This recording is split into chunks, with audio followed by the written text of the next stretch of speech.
Com a proteção de Deus, declaro aberta a presente sessão.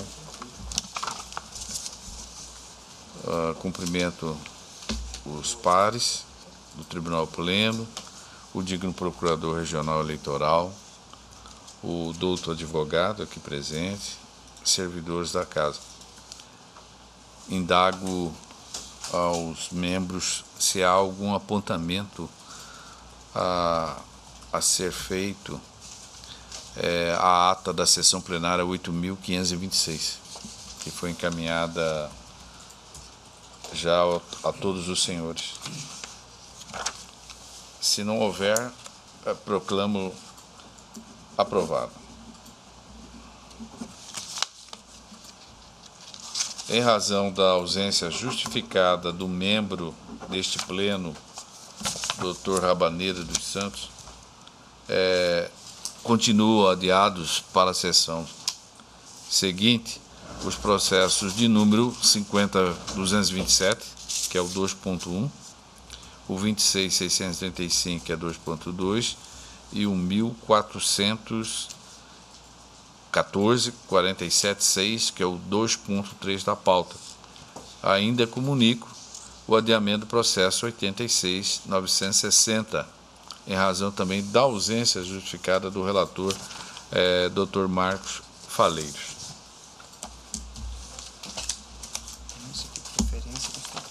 Há um pedido de preferência com sustentação oral, formulado pelo digno advogado Braulio Ferreira Rocha, João Faustino Neto, que trata-se do processo da relatoria do colega Dr. Antônio Veloso Peleja Júnior, é o 2.5, processo 21.731. O tema é prestação de contas de candidato, cargo a prefeito e vice-prefeito do município de Rondonópolis. O recorrente é o Braulino Ferreira Rocha. O recorrente também é o Sebastião Almeida Chagas. Com a palavra, o digno colega Dr. Antônio Veloso.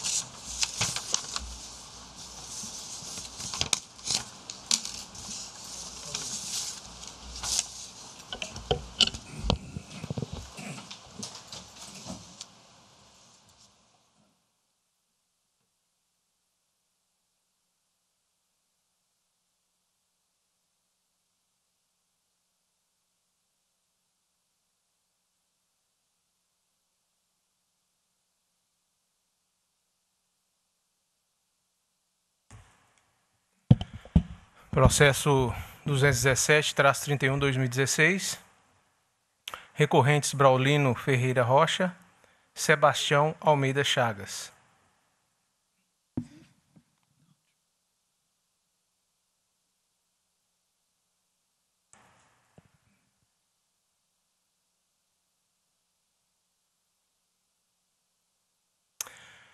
Cuida-se recurso eleitoral interposto Braulino Ferreira Rocha, Sebastião de Almeida Chagas, candidatos ao cargo de prefeito e vice-prefeito do município de Rondonópolis, eleições 2016, contra a sentença do juiz eleitoral da 46ª Zona Eleitoral, que desaprovou a prestação de contas de campanha com fundamentos dos artigos 30, inciso 3, da Lei das Eleições e 68.3, Resolução TSE 23.463.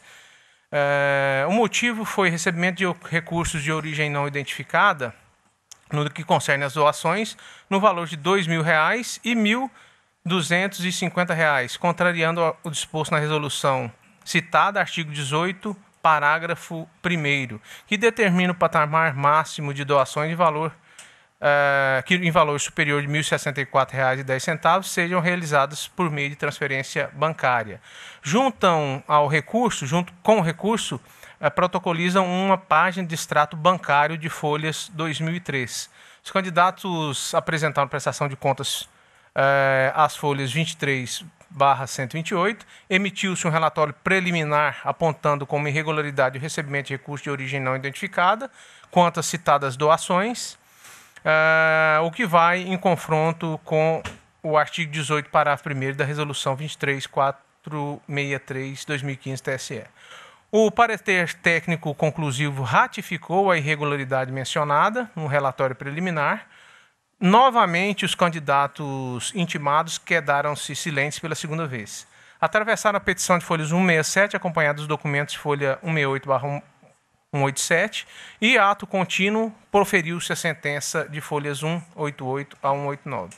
Nas razões recursais, os candidatos alegam que não falta nenhum documento necessário para a comprovação da transparência de suas contas, bem como que, devido a um erro, não foi realizada a restituição dos valores recebidos aos respectivos doadores, nos termos do artigo 18, parágrafo 3º da resolução TSE. Requerem a juntada do extrato bancário, que demonstra que os cheques que ele emitiu em restituição das doações recebidas e devolvidas foram efetivamente compensados e liquidados. Ao final, requerem a reforma da sentença para que suas contas sejam aprovadas com ou sem ressalvas. O Ministério Público salienta que a irregularidade do feito, salienta a regularidade do feito e opina pelo envio do recurso a essa Corte. A Procuradoria Regional Eleitoral opina pelo desprovimento do recurso eleitoral e relatório. Concedo a palavra ao digno advogado para a sustentação oral pelo prazo regulamentar de 10 minutos. Excelentíssimo senhor presidente, em nome de Vossa Excelência, através de Vossa Excelência, eu saúdo todo o poder judiciário eleitoral deste Estado, o qual diuturnamente, com empenho e dedicação, tem promovido o que a justiça eleitoral neste país precisa, em todos os seus aspectos, tanto no aspecto das eleições propriamente ditas, como no aspecto judicial, propriamente falando. Colhendo o relator, doutor Antônio Veloso Peleja Júnior, excelentíssimos vogais, desembargador Pedro Sakamoto, doutor José Antônio Bezerra Filho, doutor Jackson Francisco Coleta Coutinho, doutor Ricardo Gomes de Almeida e doutor Paulo César Alves Sodré. É com imensa satisfação que eu tenho o prazer de estar aqui na presença de Vossas Excelências.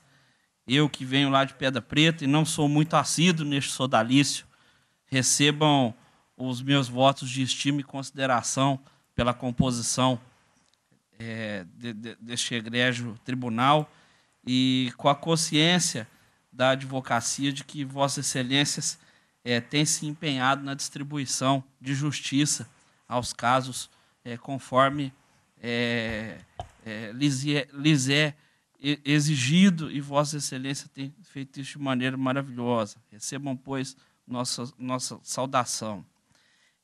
O preâmbulo do fato que eu gostaria de narrar aqui, como disse o eminente relator, é uma questão muito simples. Os candidatos à majoritária na cidade de Pedra Preta ingressaram com esse recurso diante de uma sentença que desaprovou as suas contas, baseada em um relatório técnico das folhas 159 dos autos, que sustenta que foram identificadas 2 doações financeiras recebidas de pessoas físicas no valor acima de R$ 1.064,10, contrariando o disposto no artigo 18, parágrafo 1º da Resolução TSE 23463/2015, ou seja, as doações até R$ 1.064,10 poderiam ser feitas através de depósito bancário. Doações acima desse valor deveriam ser feitas através de transferência bancária. As doações financeiras específicas relacionadas são 2. Uma da doadora Natália Rocha de Araújo, no valor de R$ 2.000, e a outra da doadora Maria Rosa Araújo, no valor de R$ 1.250.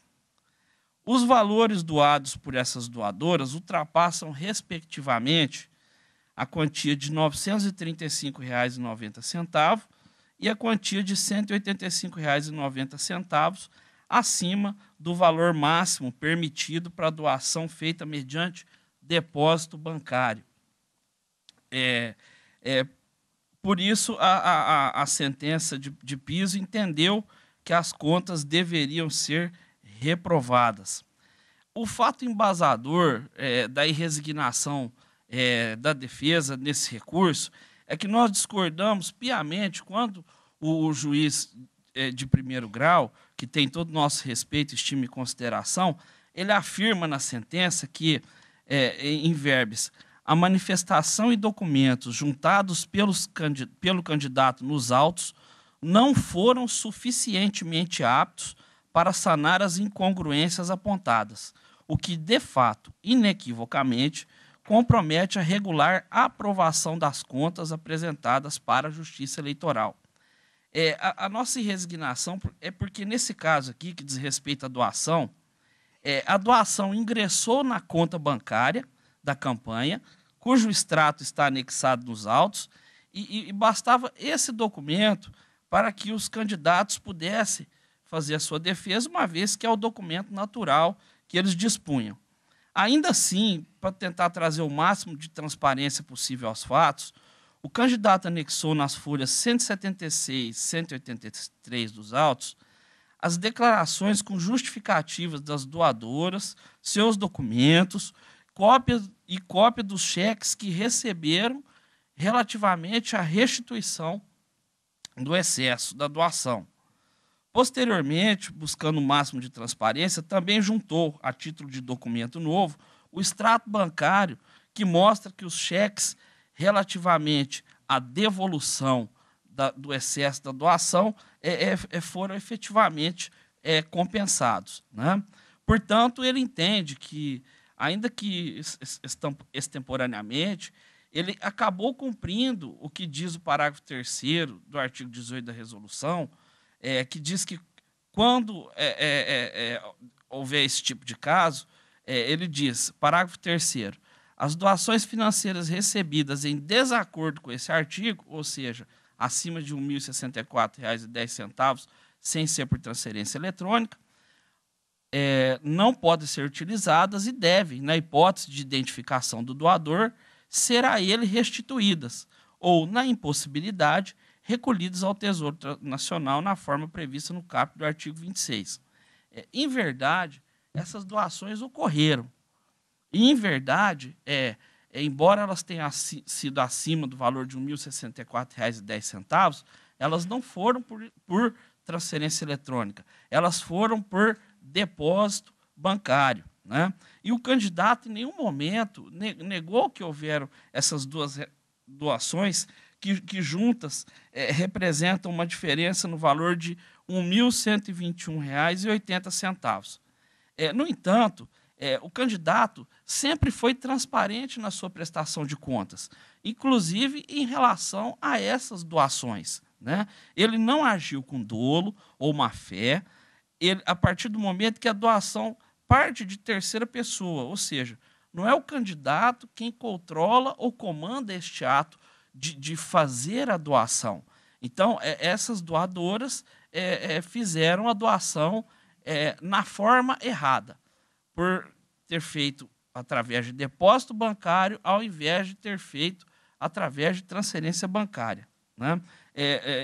Evidentemente, o que ocorreu, que se imputa aos recorrentes, é que ocorreu um erro a partir do momento que não se promoveu em tempo a adoção das medidas descritas no parágrafo 3º, citado da resolução, mas ainda assim não houve a má-fé do candidato, pois ele procurou reparar o ato, promovendo a restituição dos valores, ainda que extemporaneamente, e comprovando que promoveu a devolução desses valores.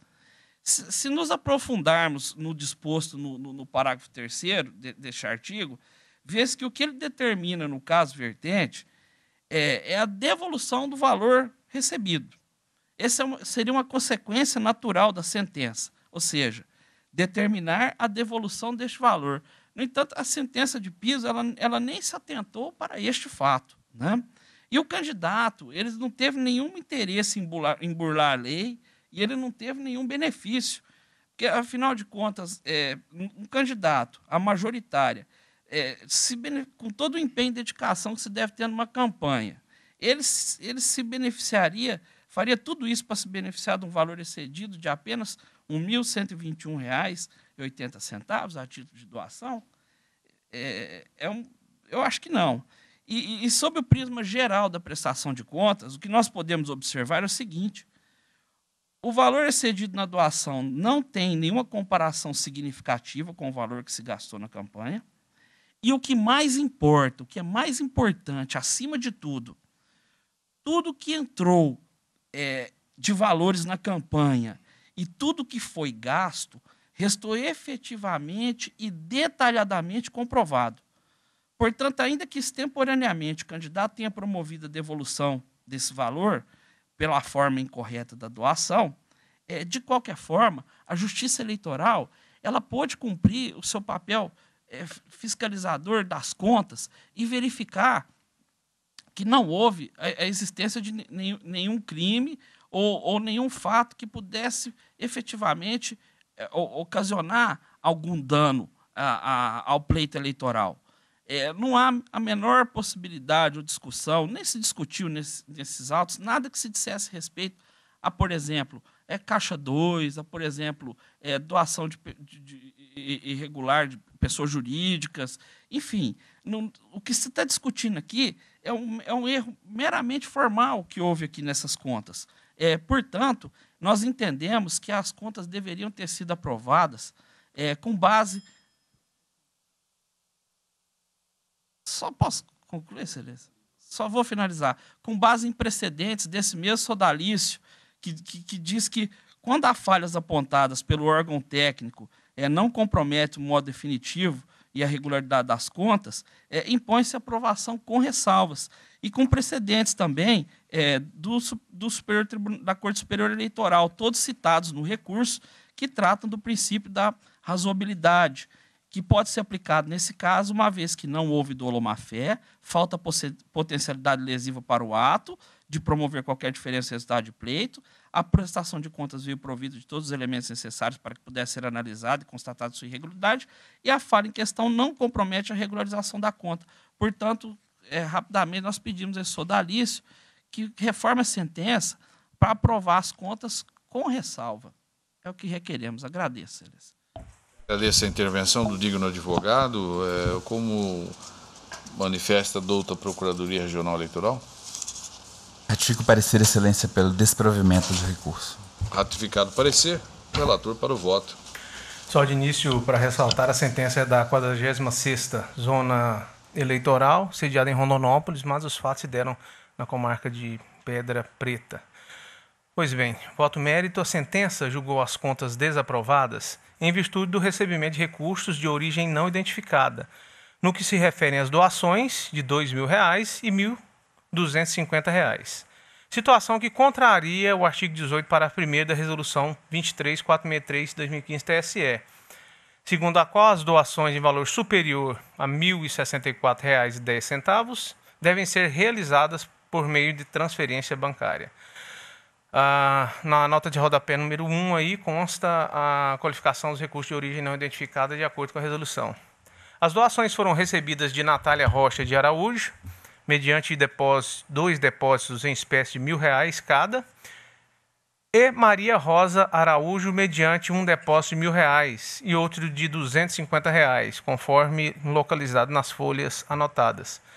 As quantias são de origem não identificada e estão além do valor permitido pela legislação, já mencionado, consoante a dicção do artigo 18, parágrafo 1º, que, ora, faço a transcrição, despiciando a leitura. Conforme o dispositivo acima reproduzido, a doação recebida pelos candidatos deveria ter observado o referido limite.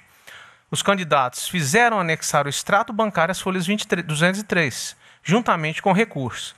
Todavia, não obstante as justificativas apresentadas pelos recorrentes, o entendimento vigente neste regional é o da impossibilidade da juntada de novos documentos em sede recursal, ante a ocorrência da preclusão.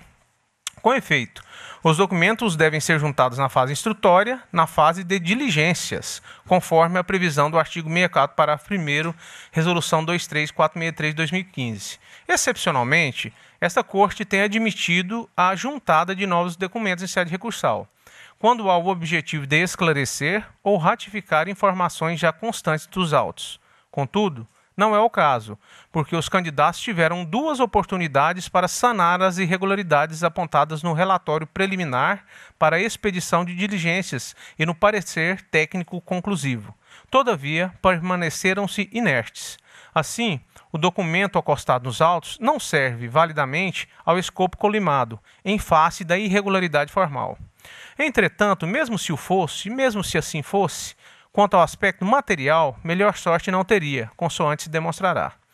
Pois bem, ao impor o trânsito do numerário acima do limite mencionado por transferência eletrônica entre as contas bancárias do doador e do beneficiário, a norma busca fiscalizar a rigidez do financiamento, com o nítido propósito de evitar o Caixa 2 e o aporte de recursos de origem espúria, que desigualam a disputa.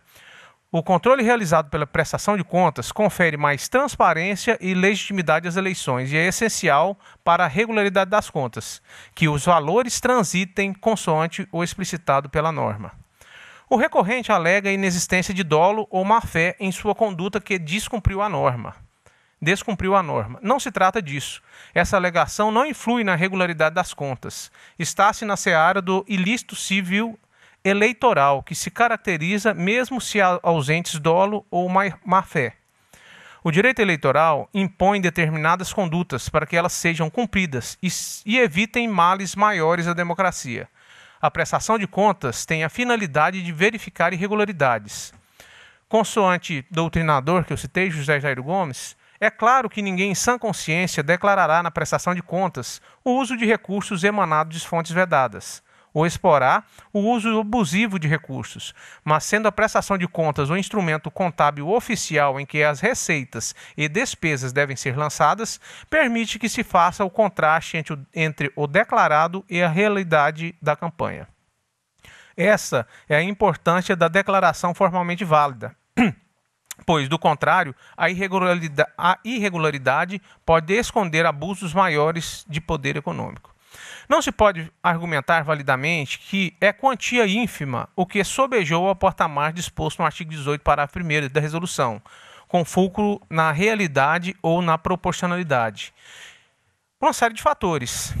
Houve a infringência a um patamar máximo especificado, trânsito de numerário fora do móvel adequado e depósito não identificado, o que fere a norma via reflexa, dificulta a fiscalização e rende ensejo a irregularidades. Em um posicionamento mais flexível, poder-se-ia aprovar as contas com ressalvas. Porém, há de se utilizar a técnica da distinção, pois os julgados precedentes que a isso conduzem têm como condição a possibilidade de identificação dos depósitos, o que não é o caso. A origem não identificada permanece. O precedente paradigma que foi utilizado é no sentido de que pode haver aprovação com ressalvas desde que identificada a origem dos depósitos. Assim, diferentemente de precedentes desse tribunal, não é possível a identificação dos depósitos para se confirmar a sua origem, o que teria o condão de amainar a irregularidade, isto porque foram em dinheiro. E não basta a restituição via depósito bancário operado pelos recorrentes à folha 203 para querer fazer valer o disposto no artigo 18, parágrafo 3º da resolução, porque isso não tem o condão de identificar os depósitos em dinheiro realizados pelas supostas doadoras. Aliás, essa restituição também foi irregular, pois não se devolveu a quantia oriunda da conta de campanha, mas da conta pessoal do candidato por meio de cheque consoante folhas 203, ao passo que a quantia indevidamente recebida foi integralmente gasta em campanha. Acerca dessa situação, pontuou o doutor promotor regional eleitoral às folhas 206. Abre aspas. Aliás, embora tenha o candidato juntado declarações das doadoras de que as mesmas teriam capacidade financeira para suportar as doações, causa estranheza o fato de as idênticas justificativas serem de que as doadoras desejavam fazer a transferência eletrônica, o que indica que a quantia estaria em suas contas correntes. Entretanto, nenhuma delas juntou cópia de extrato de conta indicando o saque. Além disso, a estranheza aumenta ao se verificar que ambas são parentes próximas do candidato, tendo em vista o idêntico sobrenome, Ferreira Rocha, de Maria Rosa, mãe de Natália Rocha de Araújo. Assim, não só a declaração quanto a restituição ganham áreas teatrais, corroborando a tese de que se trata de doação de fonte desconhecida e, portanto, vedada. Fecha aspas. Continuo. As meras declarações acostadas aos autos, de igual forma, também não relevam a prática do ilícito civil eleitoral, em face da gravidade da conduta. Observa-se que o montante especificado corresponde a 6,5% do total de gastos de campanha, que foi de R$ 49.920,15. Mas isso não pode, por si só, implicar na regularidade das contas, porque houve todo um conjunto de irregularidades que devem ser sopesadas e levadas em conta na apreciação, como depósito que não se realizou via transferência eletrônica, depósito de origem não identificada, restituição que se deu por intermédio de cheque do candidato às doadoras e não da conta de campanha. Logo, a gravidade das condutas retratadas retira a credibilidade e transparência da prestação de contas de campanha eleitoral, rendendo ensejo à desaprovação. Com essas considerações, em consonância com o parecer ministerial, nego o provimento ao recurso a fim de manter a decisão de primeiro grau e desaprovar as contas sob análise. É com voto, senhor presidente. Muito bem. O desembargador Pedro Sakamoto. Realmente não houve ajuntada sequer do extrato, onde comprova a retirada desse dinheiro das contas respectivas, das doadoras. Eu citei até, Eduardo, um precedente do senhor, salvo engano, do senhor, foi do senhor, sim. No sentido de que quando é possível essa identificação, o tribunal tem por precedente aprovar as contas com ressalva. Perfeito. Pois é, no caso ele não apresentou. Caso. Não, ele não apresentou e assim, porque nos outros casos foi o seguinte, ele fez o saque e logo depositou. Aqui não, houve depósito e teve, o sistema pegou, aí deu uma oportunidade, eles não se manifestaram, deu uma outra oportunidade de se manifestar. Aí, eles não se manifestaram, mas aí já tinha um nome de quem que foi e tal, o sistema pegou, foi identificado assim, mas não conseguiu identificar que aquele depósito surgiram delas. Pois não. Eu estou de pleno acordo com o nobre relator nesse caso. José Antônio Bezerra. Também acompanho o relator, senhor presidente. Doutor Jackson. Acompanho o relator. Doutor Ricardo Gomes. Presidente, eu só queria um esclarecimento do eminente relator, porque aqui nós estamos falando de, pelo que eu entendi do voto de Vossa Excelência, na verdade nós estamos falando aqui de 1, 2, 3 doações? Na verdade, duas de R$1.000 e uma de 250? Não, é 2 de 1.000, uma outra de 1.000 e mais uma de 250. Tá. E, senhor presidente, a norma... É de 2.000 e 1.250. A norma a resolução, ela diz o seguinte: as doações financeiras de valor igual ou superior a 1.064. Aqui não tem doação superior a 1.064. Nós temos, pelo que eu entendi agora, esclarecido pelo eminente relator, doações inferiores a 1.064. Eu não consigo... o grande problema, eu tenho dito isso, a prestação de contas ela não tem um fim em si mesmo. Eu não posso aqui entender que houve ou não má-fé, porque a prestação de contas é um procedimento que não se presta a isso. Se o Ministério Público de primeiro grau entendesse por irregular essas doações, ele teria outros meios para avançar e investigar se a doadora que disse que doou R$1.000, as duas doadoras, né, no caso, elas não foram verdadeiramente as doadoras, né? Ou seja, elas foram utilizadas como... Mas nesse caso, doutor Ricardo, foi oportunizada a parte fazer a justificativa. Em duas oportunidades, pelo que o nobre relator deixou bem claro, que foi intimado e a parte não se manifestou. Em duas oportunidades. E agora, em grau de recurso, é que se juntou um documento dizendo que essas duas pessoas teriam feito essas doações. Só em grau de recurso. Anteriormente não houve manifestação, não é isso, doutor Peleja? Foi intimado 2 vezes, pelo que eu ouvi do... Exatamente, em sede de primeiro grau de jurisdição. Isso, não houve manifestação da parte para justificar a origem desses depósitos, né? Daí porque foi considerado desaprovado. E agora, em grau de recurso, é que se juntou essa declaração das duas pessoas, não é isso, doutor? Perfeito. Uma questão de ordem, excelência. No primeiro grau elas já tinham sido identificadas. Então já havia identificação. Assim, não, mas assim, o depósito foi em dinheiro, né? O depósito de origem não identificada, no artigo 26 da resolução, ele define o que é depósito de origem identificada. Não é identificar a pessoa que fez, e sim o procedimento, porque senão pode pegar qualquer pessoa, não, eu que fiz o depósito. E assim, a mens legis é no sentido de que esse patamar ele seja observado. Por quê? Porque senão essas pessoas ela poderiam deposita 1.000, depois deposita 1.000, deposita 1.000 e assim sucessivamente. Não fere o patamar e cumpre a norma. Creio eu que o escopo, a mens legis, não seria nesse sentido. Só, excelentíssimos, questão de ordem, só para esclarecer uma questão fática. Excelentíssimo senhor presidente, demais julgadores. O depósito, só para esclarecer a dúvida do doutor Ricardo, o fato que o Ministério Público levou em consideração para manifestar pelo desprovimento é exatamente que o depósito ele não foi realizado unicamente que ultrapassasse o limite. Isso sim, isso não ocorreu. Só que, por exemplo, o depósito da Natália Rocha de Araújo, ele foi feito em 2 parcelas de 1.000 no mesmo dia. No dia 26 de agosto de 2016. Esse é o ponto que gerou a discussão, que a gente verificou o quê? Que ele foi feito de forma segmentada para não deixar atrair de forma clara a aplicação da norma. Entendeu? Então, é isso, excelência. Pelo que o outro representante do Ministério Público está nos esclarecendo, e até com as palavras do eminente relator, nós teríamos aí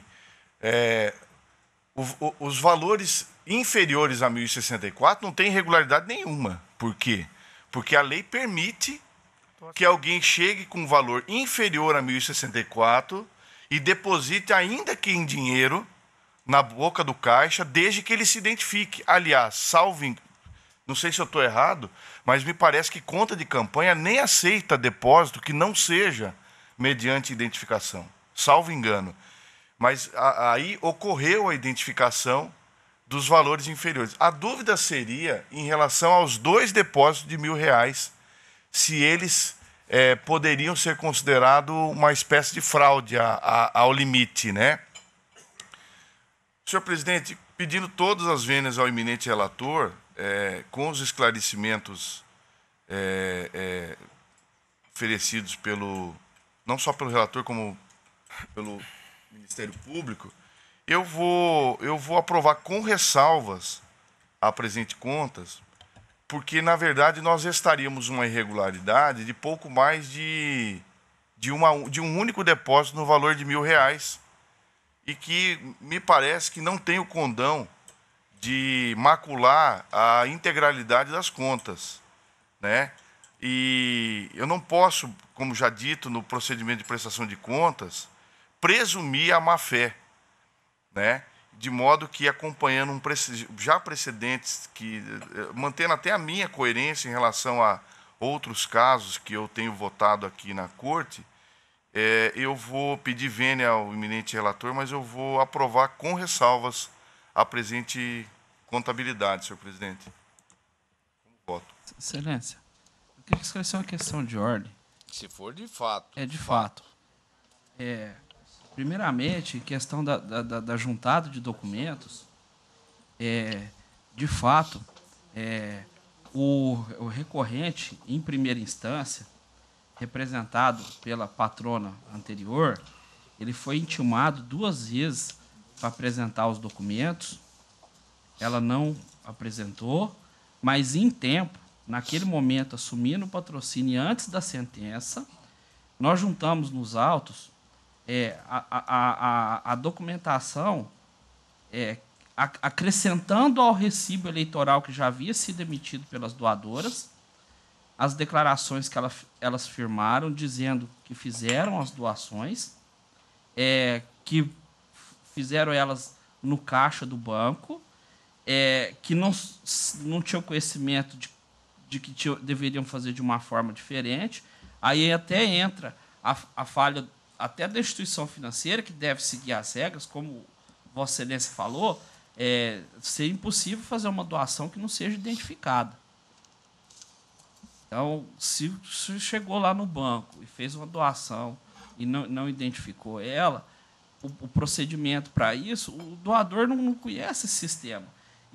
E o que nós juntamos depois, na fase recursal, por uma questão de lapso temporal até ocorrer, foi apenas os extratos da conta do candidato que demonstravam que aqueles cheques que ele emitiu para as doadoras em devolução foram compensados, mas aí por uma questão de tempo, entre a emissão e a compensação, aí surgiu o momento do recurso e nós juntamos na fase recursal como documento novo. E em relação à questão que o Ministério Público falou, e até foi objeto de fundamento utilizado pelo relator, no sentido de não ter juntado aos autos os extratos das contas das doadoras para dizer da onde, que conta saiu aquela doação, nem compete ao candidato pedir para um doador que quebre o seu próprio sigilo bancário e diga assim, me dê seu extrato para ver da onde você me doou esse dinheiro, da onde saiu. Até porque é um valor que nem precisava necessariamente estar depositado numa conta bancária. Aí vem a outra parte da situação, que é um trabalho posteriormente feito, que é o cruzamento de dados que a Justiça faz na Receita Federal e acaba vendo depois se houve alguma doação de valor irregular, e o Ministério Público sempre instaura o procedimento quando isso acontece. Então, não tinha como exigir do candidato, falar, olha, doador, me dá seu extrato para ver de onde você tirou esse dinheiro para doar para mim. Então, eram esses esclarecimentos que eu queria fazer. Eu agradeço. Como vota o digno doutor Paulo? Senhor presidente, eu estaria até propenso a acompanhar a divergência, porque se os valores fossem inferior a 1.064 e colocado em dias inferior a 1.064 e depositado em dias distintos, acompanharia a norma. Mas, é claro, o parágrafo 1º, ressalvado pelo parágrafo 2º, disposto no 1º, aplica-se na hipótese de doação sucessiva realizada por um mesmo doador de um mesmo dia. E o esclarecimento do outro procurador põe a termo qualquer objeção. Foram efetuados 2 depósitos num mesmo dia no valor de R$1.000. E ao contrário do que diz a divergência, cito o nome do doutor Ricardo apenas por amor ao debate, as demais incoerências, longe de ser insignificante, corroboram com o quadro fático de um descontrole na prestação de conta. O nobre advogado fala da tribuna que o doador não teria como controlar. Tem sim a responsabilidade do doador, não, do candidato controlar, ter a contabilidade e toda vez que receber o dinheiro que não é identificado, devolver imediatamente. Está na norma. É responsabilidade do candidato controlar. Se o candidato não controla o dinheiro que recebe para a campanha, irá controlar as contas públicas? Esse é um problema que nós temos que colocar. A responsabilidade tem que ser sim do candidato. Qualquer pessoa que recebe dinheiro na sua conta bancária não vai verificar qual que é a origem dessa? O particular? Imagina então um candidato que dirá depois que foi eleito. Então essa seriedade tem que ser com muito carinho.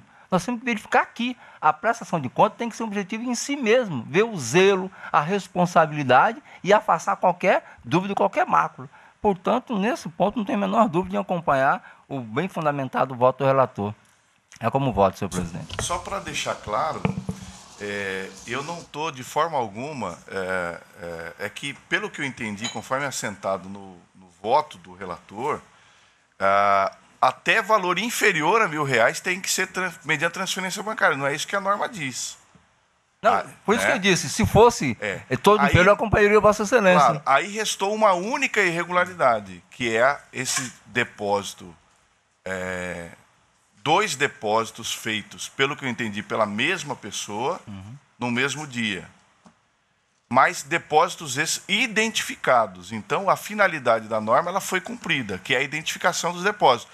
Agora, não tenho dúvida que há uma irregularidade. O que eu disse é que essa irregularidade, ela, a meu ver, não é suficiente para reprovar uma contabilidade de, pelo que eu entendi, R$49.000, aí restaria uma irregularidade de quase R$1.000, não seria suficiente para reprovar inteira a contabilidade, e sim para aprovar com ressalvas. Só deixando claro, e até digo mais, adiro inteiramente o que Vossa Excelência disse quanto à responsabilidade do candidato. Meu voto não quer, de nenhuma forma, eu estou tentando tirar a responsabilidade do candidato. Doutor Ricardo, eu apenas me referia à fala do doutor advogado quando disse que o candidato não tinha como controlar, não foi. E digo mais, salvo engano, o relator disse que a comprovação de que foi da mesma pessoa só foi feita em grau recursal. A juntar de documentos, não foi isso? Eu acho que não. Eu acho que isso está desde o primeiro início. tudo bem, de qualquer maneira, foi isso? Não, é o seguinte, ela juntou os extratos, o extrato dele devolvendo da conta bancária, né? Devolvendo dele da conta bancária para elas. Ah, sim. Entendeu? Só a restituição. Essa foi, assim, eu acho que tudo passa pelo depósito de origem não identificado. Que elas apresentaram a declaração, não, fui eu que fiz essa doação, né? E de patamar superior, né, como ficou assentado, né, para o próprio Ministério Público, assentado, só que não teve o CPF, a identificação, mas o sistema ele tinha pego, ela surgiu o nome delas. Né? Ok. Acompanhe o relator, senhor presidente. Proclama o resultado. O tribunal, por maioria, negou provimento ao recurso, nos termos do voto do doutor relator, e em consonância com o parecer ministerial. Vencido o quarto vogal, que aprovava as contas com ressalva. Em mesa, na sequência, também da relatoria do colega doutor Antônio. Bom dia a todos. Beleza? Bom dia. O processo 2.6, que é o 2179. Também o tema é prestação de contas, mas desta feita é o partido político. É o órgão de direção municipal, Partido Socialista Brasileiro, Conquista do Oeste. O requerente, nesse caso, é o Ministério Público Eleitoral. E a parte recorrida é justamente o partido. Ao parecer é pelo desprovimento do recurso. Com a palavra o digno relator.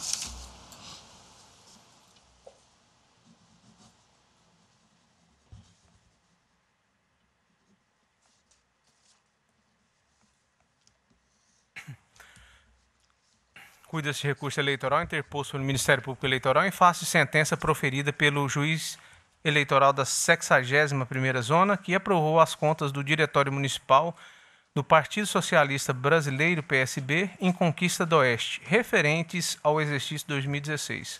As contas foram apresentadas às folhas 4/24 sem movimentação financeira, conforme demonstra o extrato da prestação de contas final. No parecer técnico conclusivo, houve opinião pela aprovação das contas, tendo sido destacada a ausência de movimentação financeira, bem como a não comprovação do recebimento de recursos do fundo partidário. O Ministério Público Eleitoral opina pela desaprovação das contas, alegando a não abertura de conta bancária específica e a não apresentação de extrato bancário. O juiz eleitoral julgou apresentada a prestação de contas e homologou a declaração de ausência de movimentação financeira, aprovando-as, argumentando que após o advento da Lei 13.165 de 2015, o partido político que não receba verba do fundo partidário, não movimente quantia em dinheiro e não registre outras espécies de gastos, ainda que estimáveis em dinheiro, está desobrigado de apresentar prestação de contas formal, podendo meramente apresentar declaração firmada pelo responsável do partido de que não houve movimentação financeira no exercício respectivo. Em razões recursais, o Ministério Público Eleitoral aduz que o artigo 45(2) da Resolução 23464 faz menção expressa à necessidade de apresentação dos extratos bancários, presumindo-se a obrigatoriedade de abertura de conta bancária, ainda que não haja movimentação financeira. Requer, ao final, o provimento do recurso e a desaprovação das contas. Em contrarrazões, o recorrido requer o desprovimento do recurso, alegando que a presente prestação de contas é dispensada em caso de não movimentação financeira do partido. Artigo 28, parágrafo 3º, Resolução 23464/2015, podendo ser apresentada apenas uma declaração de não movimentação financeira.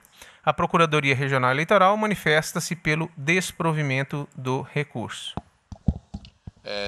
Ouça-se a doutora Procuradoria. Ratifico o parecer, Excelência, pelo desprovimento do recurso.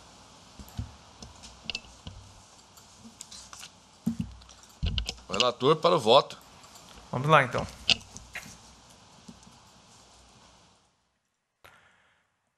Nas razões recursais, o Ministério Público Eleitoral alega que o artigo 45, inciso 2 da Resolução 23464 faz menção expressa à necessidade de apresentação dos extratos bancários, presumindo-se a obrigatoriedade de abertura de conta bancária, ainda que não haja movimentação financeira.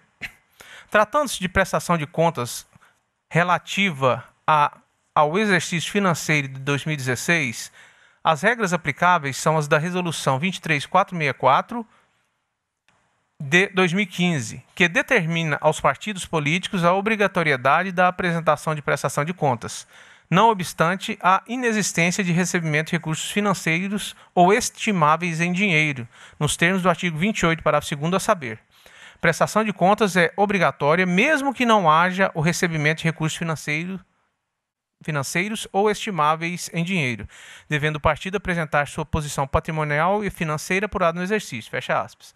A disposição acima é a regra aplicada aos diretórios nacionais e regionais. Contudo, a exceção ocorre nas situações de diretório municipal, que não tenha movimentado recursos financeiros nem recebido bens estimáveis em dinheiro. Nesse caso, a prestação se consubstanciará em simples declaração de ausência de movimentação de recursos, conforme o artigo 28, parágrafo 3º da resolução acima citada. Fiz a transcrição aí. Tá? Em caso, o recorrido, ao invés de apresentar a declaração de ausência de movimentação de recursos, optou por apresentar prestação de contas com os formulários, indicando a ausência de movimentação financeira, conforme já relatado. Não obstante as alegações do recorrente no sentido da existência de irregularidade consistente na não abertura de conta bancária específica, o artigo 6º, parágrafo 1º da resolução citada obriga a abertura de conta bancária apenas para as agremiações partidárias que recebam recursos financeiros, a saber, parágrafo 1º do artigo 6º, a exigência de abertura de conta específica para movimentar os recursos de que tratam o caput e os incisos 1 a 4 deste artigo somente se aplica aos órgãos partidários que, direta ou indiretamente, recebam recursos do gênero. Com efeito, o disposto no artigo 28, parágrafo 3º da resolução, regulamenta o artigo 32, parágrafo 4º da Lei dos Partidos Políticos. É enfático quanto à desobrigação dos diretórios municipais que não tenham movimentado recursos financeiros ou arrecadado bens, prestarem contas, estando obrigados somente à apresentação da declaração de ausência de movimentação de recursos no referido período. Segue a transcrição. Diante desse cenário, agiu acertadamente o juiz eleitoral ao julgar regular a prestação de contas pelo Diretório Municipal do Partido Socialista Brasileiro, conforme os fundamentos abaixo transcritos. Senhor presidente, eu vou só... Já está aí, eu vou prosseguir. Tá? Fica à disposição para os senhores. No tema, deve-se observar o artigo 22 da Lei das Eleições, segundo o qual é obrigatório para o partido e para os candidatos abrir conta bancária específica para registrar toda a movimentação financeira da campanha, toda a movimentação. Teor equivalente é o reproduzido pelo artigo 7º caput da Resolução 23463 de 2015, no sentido da obrigatoriedade de partidos políticos abrirem a conta específica. Ocorre que essa norma parece entrar em conflito com o já citado artigo 32, parágrafo 4º da Lei dos Partidos Políticos, segundo o qual os órgãos partidários municipais que não hajam movimentado recursos financeiros ou arrecadado bens estimáveis em dinheiro ficam desobrigados de prestar contas à Justiça Eleitoral, exigindo-se do responsável partidário, no prazo estipulado no caput, a apresentação de declaração de ausência de movimentação de recursos. Isto porque, se a norma desobriga a prestar contas em face da não movimentação de recursos financeiros, resta antagônica à determinação de abertura de conta bancária, mesmo que o desiderato do legislador tenha sido mais bem exercer o controle das verbas pecuniárias que transitam no partido. O critério da especialidade não resolve, por ambas as normas se referem lato sensu à prestação de contas. Entretanto, a Lei dos Partidos Políticos teve o artigo em referência, o 32, parágrafo 4º, inserido pela Lei 3.165, do que se depreende ser uma norma mais nova, aplicável, pois, o critério cronológico. Deve-se proceder ainda a uma interpretação sistemática de ambas as normas que se autocomplementam. No mesmo sentido, as resoluções 23463 e 23464, ambas de 2015. A segunda foi editada de forma sequencial, do que se depreende ser mais nova, o critério cronológico. Além do mais, principalmente por se tratar de resoluções que têm por escopo a regulamentação da norma, deve-se proceder à referida interpretação sistemática para chegar à vontade da norma. Por isso, deve-se ter primazia a resolução 23464, cujo artigo 6º, parágrafo 1º, dispensa a abertura de conta específica para movimentar os recursos.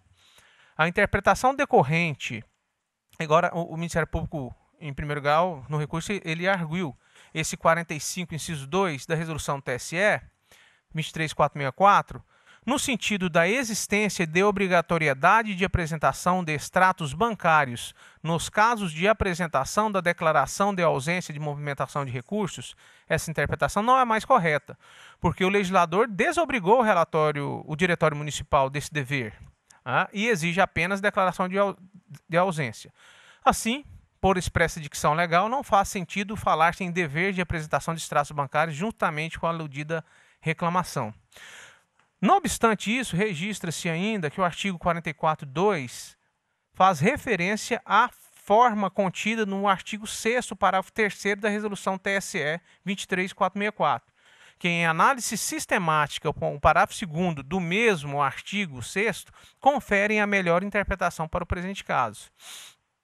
Parágrafo 2º. As instituições financeiras que mantiverem conta bancária do partido político devem fornecer mensalmente à Justiça Eleitoral os extratos eletrônicos do movimento financeiro para fins de instrução dos processos de prestação de contas, até o 30º dia do mês seguinte àquele a que se referem.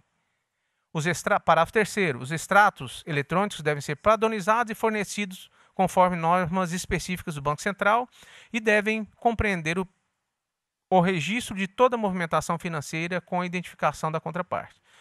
Percebe que os extratos mencionados no 45.2, invocados pelo recorrente, não devem ser apresentados pelo diretório que exiba a declaração de movimentação financeira. A obrigatoriedade é das instituições financeiras. Trata-se, na verdade, de um sistema de controle criado pelo legislador, que prevê a obrigatoriedade de as instituições financeiras que mantiverem conta corrente de diretórios de partido político remeterem mensalmente os extratos bancários a essa justiça especializada. Assim, nos casos em que o diretório alegar a inexistência de movimentação financeiros, mas por meio dos extratos eletrônicos recebidos, essa justiça detectar a não veracidade dessas alegações, o magistrado deverá mandar juntar tais extratos ao respectivo processo para a apuração dos fatos. Lancei aqui um precedente, aqui, um julgado de lavra do Dr. Rodrigo Roberto Curvo. A prestação de contas anual do Diretório do Partido Municipal que não recebeu recurso de fundo partidário, não recebeu receitas financeiras, nem efetuou despesas, não efetuando movimentação financeira, descaracteriza a necessidade de abertura de conta bancária. Logo demonstrado o acerto da sentença guerreada, o caso é de sua manutenção. Com essas considerações, em consonância com o parecer ministerial, nego o provimento ao recurso interposto pelo Ministério Público Eleitoral e mantenho a sentença recorrida. É com voto, senhor presidente. Todos estão de acordo, colegas? Então, a unanimidade de votos negou o provimento ao recurso nos termos do voto do doutor relator em consonância com o parecer. Concluída o processo judicial, passemos agora à pauta administrativa. A administrativa tem um único tema aqui, que é o término do biênio do juiz eleitoral da 55ª. Isso aqui é PJE, tá? É o doutor Gonçalo e, pela ordem de antiguidade, seria a doutora Gabriela. Só que a doutora Gabriela já assumiu a titularidade de uma das zonas. Então, aí, na sequência, vem, pelo regramento do tribunal, vem a colega a doutora Célia Vidotti. Regina Vidotti. Alguma objeção? Preenche todos os requisitos, segundo as informações do órgão competente. Então, se não houver nenhuma objeção, então está aprovada a jurisdição da 55ª Zona Eleitoral, passa a ser exercida pela juíza de direito doutora Célia Regina Vidotti. Então, proclamo o resultado. Fica aprovada, então, a resolução designando a colega para essa zona eleitoral. Em substituição ao colega Gonçalo Antunes de Barro Neto. Eu quero só apenas propor ao Tribunal Pleno que seja constado em ata uma nota de elogio à pessoa do juiz Gonçalo Antunes de Barro Neto e que seja encaminhado ao mesmo, pelo brilhante exercício da jurisdição eleitoral. Todos estão de acordo? Então, aprovado. Nada mais havendo, declaro encerrada a presente sessão. Antes disso, eu passaria a palavra ao colega Dr. Ricardo, que queria fazer alguma explanação sobre o último evento da Escola Judicial Eleitoral, na conclusão daquele programa do voto consciente junto às escolas públicas. Só queria registrar aqui o sucesso que foi o dia 23/11, lá no Teatro Zulmira Canavarros. Nós tivemos a presença de mais de 400 alunos da rede pública e foi realmente um sucesso. O desembargador Pedro Sakamoto presidiu a sessão de abertura lá e pôde acompanhar também. E isso só demonstra o quão consistente é o programa Voto Consciente da Escola Judiciária Eleitoral, porque, conforme a gente tem destacado, não é apenas um único ato, é um ano inteiro de trabalho, desde o início do processo do programa Voto Consciente nas escolas, até a sua conclusão, que foi no dia 23, com a diplomação dos partidos eleitos. Então, senhor presidente, eu só quero registrar aqui que agradecer a todos que participaram desse programa ao longo do ano. A nossa coordenadora da escola, a Janes, a Adriana, a Kelly, e também todos os outros servidores, não só da Justiça Eleitoral, como da Secretaria de Estado de Educação, que muito contribuíram para que fosse mais uma vez um sucesso o programa. De modo que, para 2018, senhor presidente, o que nos aguarda é a missão de interiorizar esse programa, né? No mesmo dia, o secretário de Educação esteve presente e, mais uma vez, ele se dispôs a contribuir para que, em 2018, nós possamos levar esse programa às escolas municipais e estaduais do interior do Estado, na verdade, as escolas estaduais no primeiro momento, e aí sim nós vamos atingir também os alunos da rede pública do interior do Estado. São essas as breves considerações, senhor presidente. Eu quero cumprimentá-lo e aqui, aproveitando o corpo presente, o colega Paulo Sodré, que com as mãos sábias e a cabeça, mente, sobre dirigir a escola e levar a cabo por 2 anos esse programa, e aperfeiçoando, e aqui agora nas mãos do colega Dr. Ricardo. E a ideia, desde o princípio, o Dr. Paulo é testemunha, é expandir esse programa ao interior do Estado de Mato Grosso, para que tenha maior abrangência em todo o território desta unidade da federação. E esperamos, doutor Ricardo, que isto seja implementado já no princípio do ano, para que no calendário escolar do próximo ano ele já seja introduzido, ou pelo menos nos principais polos do Estado de Mato Grosso. Então, aqui fica novamente a reiterar a nossa confiança e os nossos aplausos por esse êxito alcançado agora recentemente nessa diplomação. Pois não, doutor Paulo. Eu só quero aqui, eu estive lá presente, não poderia deixar para prestigiar, embora o desembargador Pedro Sakamoto tenha conduzido com galhardia, sentimos a falta de Vossa Excelência, que certamente não foi porque tinha um compromisso.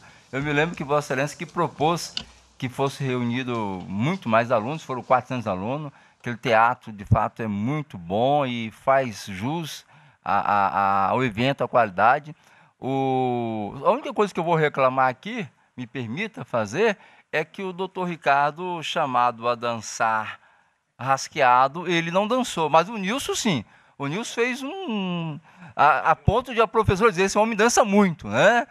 Mas assim, brincadeira à parte, o evento foi, como sempre, um evento muito bom.